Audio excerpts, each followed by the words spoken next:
Video చూస్తున్న వాళ్ళు ముందుగా ఈ వీడియో లైక్ చేయండి. అప్పుడే మీకోసం మరిన్ని వీడియోలు చేయడానికి మాకు సపోర్ట్గా ఉంటుంది. అలాగే ఈ డ్రామా మొదటి పార్ట్ చూడని వాళ్ళు డిస్క్రిప్షన్లో ఉన్న లింక్ ద్వారా గాని లేదా ఛానల్ ఓపెన్ చేసి చూడండి. కళ్యాణ్ హాస్టల్లోని అమ్మాయిలతో సరదాగా మాట్లాడుతూ ఉంటాడు. ఇంతలో ఆరాధ్య ఇతడితో నా లగేజీ తెచ్చి సహాయం చేసినందుకు చాలా థ్యాంక్స్. నువ్విక్కడే ఉంటే నీకు కాలేజీ లేటు అవ్వచ్చు, త్వరగా వెళ్ళు అని అంటుంది. అప్పుడు అక్కడున్న అమ్మాయిలు ఇది మా హాస్టల్ ఫోన్ నంబర్, మాకు కాల్ చేస్తూ ఉండని ఇతడికి నంబర్ ఇస్తూ ఉండగా ఆరాధ్య వీళ్ళని ఆపి అతడికి నా నంబర్ తెలుసు, మీరెవరూ నంబర్ ఇవ్వక్కర్లేదు అని అంటుంది. అప్పుడు కళ్యాణ్ మనసులో దీని ప్రవర్తన ఏమిటి తేడాగా ఉందంటూ మెల్లగా వెళ్ళిపోతూ ఉంటాడు.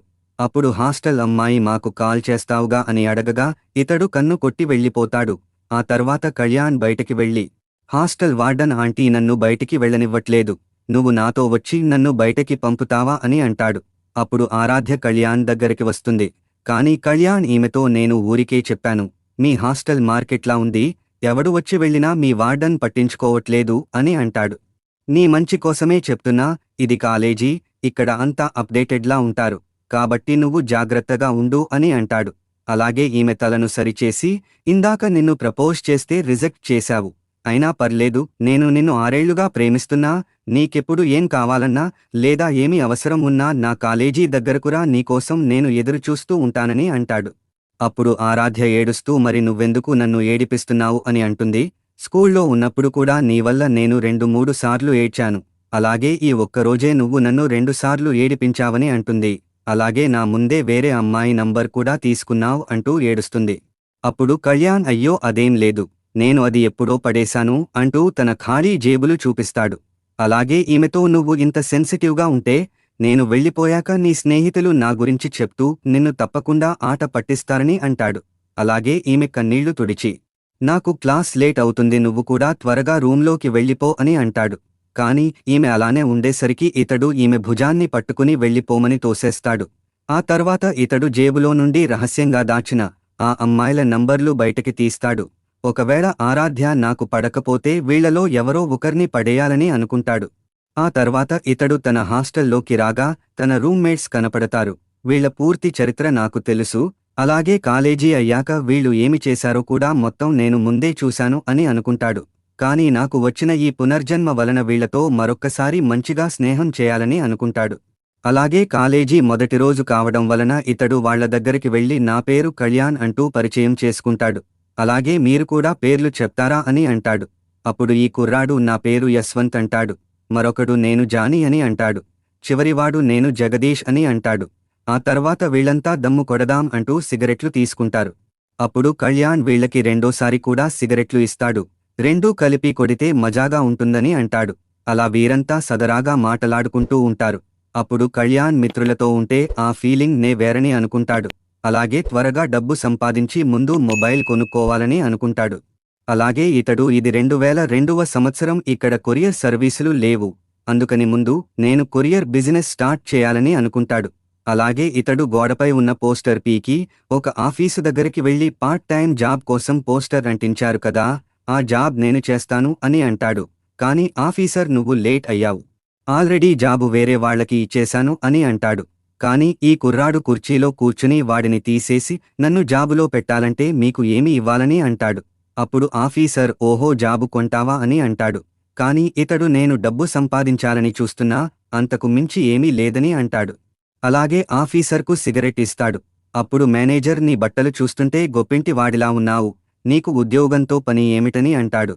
కానీ కళ్యాణ్ నేను కేవలం చిన్న ఉద్యోగం కోసం వచ్చాను, ఇదేమీ మిలిటరీ జాబు కాదు కదా, నా బ్యాక్గ్రౌండ్ గురించి ఎందుకు మాట్లాడటం అని అంటాడు. అప్పుడు మేనేజర్ నువ్వు చూడటానికి కుర్రాడిలా ఉన్నావు, బాగా మాట్లాడుతున్నావు, కానీ నిన్ను జాబులో పెట్టడం నా వల్ల కాదని అంటాడు. ఎందుకంటే వాడు బిజినెస్ బాగా చేస్తున్నాడు, రోజుకి 60 బాక్సులు అమ్ముతున్నాడు అని అంటాడు. అందుకని నువ్వు రోజుకి 100 బాక్సులు అమ్మి చూపించు, అప్పుడు వెంటనే నిన్ను జాబులో పెట్టుకుంటా అని అంటాడు. అలాగే ఒక పని చెయ్యి, నువ్వు అతడి వెనకాల అసిస్టెంట్గా జాయిన్ అవ్వు, నీకు బిజినెస్ కొంచెం అర్థమవుతుందని అంటాడు. కానీ కళ్యాణ్ మేనేజర్ మాటలకి నవ్వుకుంటాడు. అలాగే బల్లపై ఉన్న విజిటింగ్ కార్డు తీసుకుని త్వరలో కలుద్దామని వెళ్ళిపోతాడు. ఆ తర్వాత ఇతడు క్లాసులోకి వెళ్ళగా ఒక అమ్మాయి క్లాస్ లీడర్గా నాకు ఓటు వేయండి అంటూ చెప్తూ ఉంటుంది. అప్పుడు ఈ కుర్రాడు ఆ విజిటింగ్ కార్డు చూస్తూ బిజినెస్ అంటే కత్తి మీద సాము లాంటిది, ఇప్పుడు నా దగ్గర బిజినెస్ చేయడానికి డబ్బుగాని ఆస్తులుగాని లేవు. అందుకని ముందు నాకంటూ ఒక గుర్తింపు తెచ్చుకుంటే అందరి దృష్టిలో పడతానని అనుకుంటాడు. అందుకని క్లాస్ లీడర్ అవ్వాలని అనుకుంటాడు. ఇంతలో ఆ అమ్మాయి తన స్పీచ్ ఇచ్చి వెళ్ళిపోతుంది. అప్పుడు కళ్యాణ్ స్నేహితులు ఈ అమ్మాయి కత్తిలా ఉంది, మనం ఈమెకి ఓటు వేసి మన క్లాస్ లీడర్ చేయాలని అనుకుంటారు. ఇంతలో కళ్యాణ్ బయట చూసిన ఆ అమ్మాయి కూడా లీడర్గా పోటీ చేయడానికి వెళ్తుంది. అలాగే ఆమె నా పేరు సారిక, నన్ను క్లాస్ లీడర్గా చేయండి, అందరికీ ధన్యవాదాలు అంటూ వచ్చేస్తుంది. ఆమెను చూసి కళ్యాణ్ షాక్ అయిపోతాడు. అప్పుడు కళ్యాణ్ స్నేహితులు ఈమె ఏంట్రా బాబు కొంచెం సేపే మాట్లాడింది, ఈమె ముఖం కూడా సరిగ్గా చూపించలేదు అని అనుకుంటారు. అప్పుడు కళ్యాణ్ ఆమెను అలానే చూస్తూ గత జన్మలో ఆ అమ్మాయి జ్ఞాపకాలు గుర్తు చేసుకుంటాడు. అదేంటంటే ఈమె అనాథ, అందుకని అనాథశ్రయంలో పెరిగింది. అలాగే ఈమెకు భయం ఎక్కువ, ఎప్పుడూ తలదించుకునే వెళ్తుంది, ఎప్పుడూ మడతపడిన బట్టలు వేసుకునేది, అలాగే రోజూ పచ్చడి అన్నం తినేది. అలాగే ఈమె కష్టపడి పనిచేస్తూ స్కాలర్షిప్ మీద చదువుకుంటూ ఉంటుంది. అలాగే ఈమె చదువులో కూడా టాపర్.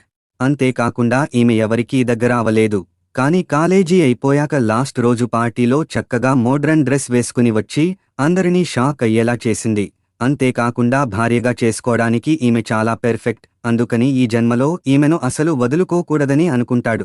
ఇంతలో మరో అమ్మాయి వచ్చి నేను బాక్సింగ్ చేస్తానని, నన్ను లీడర్గా గెలిపిస్తే మీకోసం ఎలాంటి పని అయినా చేసి పెడతానని చెప్తుంది. అప్పుడు టీచర్ గారు, మీరు అందరూ ఒకరికి ఒకరు కొత్తనే కాబట్టి క్లాస్ లీడర్ ఎలక్షన్ మరో వారం రోజులకు పొడిగించాను. అలాగే మిలిటరీ ట్రైనింగ్ క్లాసులు రేపు నుండి స్టార్ట్ అవుతాయని చెప్తాడు. అలాగే మీకేమైనా అవసరం ఉంటే నా దగ్గరకు రండి అని చెప్తాడు. మరుసటి రోజు వీళ్ళందరూ మిలిటరీ బట్టలు వేసుకుంటారు. అలాగే ఇతడు ఎదురుగా వస్తున్న అమ్మాయిని ఆపుతాడు. ఈమె పేరు హేమ, ఈమెనే గత జన్మలో మా క్లాస్కు లీడర్గా పనిచేసింది. అందుకని ఈమెను ఓడిస్తే నేను తప్పకుండా ఈసారి లీడర్ అయిపోతాను అని అనుకుంటాడు. అయితే హేమ కళ్యాణ్తో, నువ్వు పక్కకి తప్పుకో, కొత్తగా వచ్చిన డ్రిల్ మాస్టారు జుట్టు పొడవుగా ఉందని మన క్లాస్ కుర్రాడితో గొడవ పడుతున్నాడు, నేను త్వరగా వెళ్ళి ఆ గొడవ ఆపాలని అంటుంది. అయితే కళ్యాణ్ ఇలాంటి విషయాలు చాలా సున్నితంగా డీల్ చేయాలి. అమ్మాయివి ఇలాంటి గొడవలు నీకెందుకు, నువ్వు వెళ్ళిపో, మేము చూసుకుంటామని గొడవ దగ్గరికి బయలుదేరుతాడు. అయితే డ్రిల్ మాస్టారు మిలిటరీ ట్రైనింగ్లో ఖచ్చితంగా జుట్టు కట్ చేసుకోవాలని వాదిస్తూ ఉంటాడు. అలా అక్కడ గొడవ అవుతూ ఉండగా ఈ కుర్రాడు అక్కడకు వెళ్లి గొడవ ఆపమని చెప్తాడు. కాని మాస్టారు ఇంతకి నువ్వు ఎవరు అని అంటాడు. అప్పుడు ఇతడు, నా పేరు కళ్యాణ్, నేను కాబోయే క్లాస్ లీడర్ అని అంటాడు. అలాగే మనం గొడవపడకుండా ప్రశాంతంగా ఈ సమస్యను పరిష్కరించుకుందామని అంటాడు. కానీ డ్రిల్ మాస్టారు, మిలిటరీ ట్రైనింగ్లో పొడవు జుట్టు ఉండకూడదు, వీడి జుట్టు ఇవాళ ఎలా అయినా కత్తిరిస్తా అని అంటాడు. అందుకు ఆ కుర్రాడు కూడా, ఎలా కత్తిరిస్తావో నేను కూడా చూస్తా అంటూ సీరియస్ అవుతాడు.